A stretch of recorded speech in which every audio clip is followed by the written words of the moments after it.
রমজানে এমন একটি সময় আছে যখন আল্লাহ কোনো দোয়া ফিরিয়ে দেন না। জানেন সেই সময়টা কখন? আসসালামু আলাইকুম প্রিয় মুসলিম ভাই ও বোনেরা। আপনি কি জানেন রমজানের একটি সময় আছে যখন আল্লাহ বান্দার দোয়া ফিরিয়ে দেন না?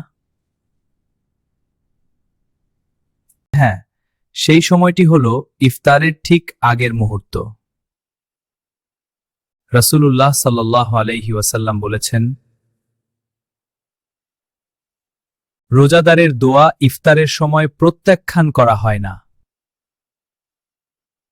ভাবুন তো, সারাদিনের ক্ষুধা, তৃষ্ণা, ক্লান্তি সবকিছু সভ্য করে আপনি যখন আল্লাহর জন্য অপেক্ষা করছেন, ঠিক সেই মুহূর্তে যদি আপনি মন থেকে বলেন, আল্লাহুম্মা ইন্নাকা আফউন তুহিব্বুল আফওয়া ফাআফু আন্নি।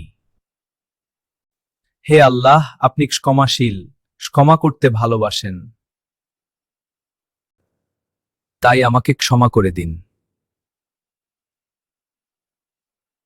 শুধু এই ছোট দোয়াটাই আপনার জীবনের অনেক গুনাহ মাফের কারণ হতে পারে। তাই আজ থেকে একটি অভ্যাস করুন, ইফতারের আগে 1 মিনিট মোবাইল না দেখে চুপচাপ আল্লাহর কাছে দোয়া করুন। হয়তো এই দোয়াই আপনার কপাল বদলে দিতে পারে।